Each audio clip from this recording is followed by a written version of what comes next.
Hi guys, my name is Ruth, I'm 23 and I got diagnosed with epilepsy in 2017.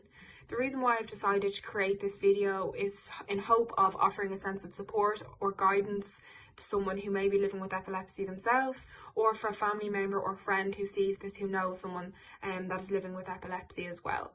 I'd also like to raise awareness based around the condition as well. In regards to what I feel like is lacking in relation to epilepsy is just basic awareness around the condition, but then also a thing that I really think is missing is basic awareness of basic first aid practices for someone who is having a seizure. I genuinely feel that you could save someone's life by knowing the basic steps of first aid in relation to seizures, and it is so important, and it's something that needs more awareness raised in relation to it. Prior to 2017, I was having seizures for about 2 to 3 years. These were partial seizures and they were hard to diagnose because most of my seizures were going on in school. I was a big stress head, unfortunately, in secondary school, and stress is a huge trigger for my seizures. So because most of my seizures were going on in school, my parents weren't seeing the side effects, symptoms or seizures that were going on. So it was very hard to pick up on. I repeated the Leaving Cert with the thought that maybe I just needed the extra year to get my academics and myself in order, but really I was having seizures the second time I repeated the second time I did my Leaving Cert. So while I wouldn't say that repeating was a waste of time as I matured and grew, personally I do feel that academically I was still suffering because of my seizures. The summer I finished repeating the Leaving Cert, I ended up having a tonic-clonic seizure in the car with my mum. This was very scary as I came around in an ambulance and I was disorientated, scared, nervous, anxious, and the same could be said for my mum.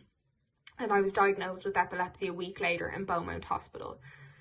In relation to my education, I feel like I've always wanted to be a primary school teacher. My mind hasn't changed at all since I was a little girl, and I haven't let my epilepsy stop me trying to get my dream career. I'm doing an undergraduate degree in early childhood education at the moment. I'm in my final year. I've just finished my thesis and I'm hoping that I'll be able to do a master's in primary school teaching in September. I feel like the road that I've taken may have been different to what I would have thought I would have initially, but I feel like it may have been a less stressful way of me doing what I want to do, and I'll actually get to where I want either way, hopefully.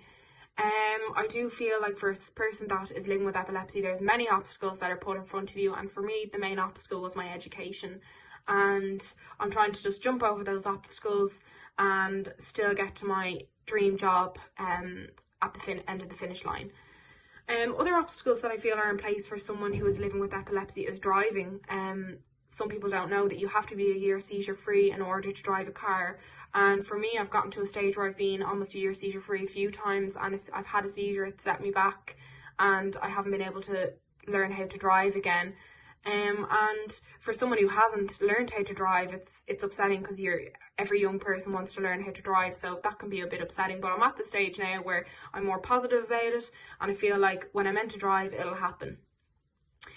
I do feel like epilepsy is something that shouldn't hold a person back from following their dreams, and that epilepsy is only a part of a person, and a person with epilepsy shouldn't be able to that epilepsy shouldn't be able to take over a person's life, that you still should be able to go on with your everyday things. Unfortunately, some people don't have that luxury because some people have epilepsy in different severities, but I do feel like that people need to remain positive and try and just believe in themselves.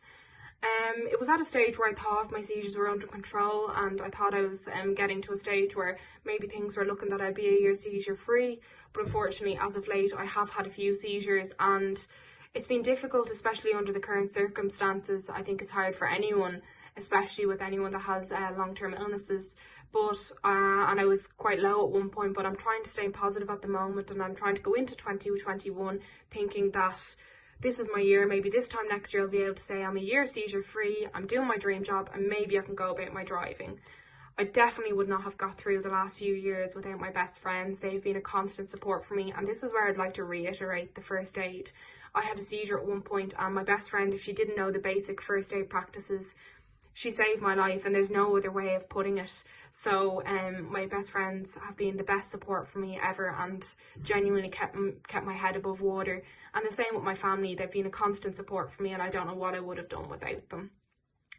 The last thing I'd like to say is Epilepsy Ireland have a brilliant resource. It's an My Epilepsy Toolkit, and it has just been absolutely brilliant for me. I found it so useful in relation to medication, seizure diaries, so many things. And I'm just saying this in case someone's watching that is living with epilepsy themselves, or a family member or friend is watching this, and just take note of it in case you know someone with epilepsy that might not know about this. It's just brilliant. And if you get in contact with your local community resource officer, I'm sure they'll be more than happy to sort you out and look after you. So I hope that my story has offered a sense of maybe guidance or support for someone that is going through a tough time, or even not. And if you've any questions, I'm more than happy to answer them. And thanks for listening, guys.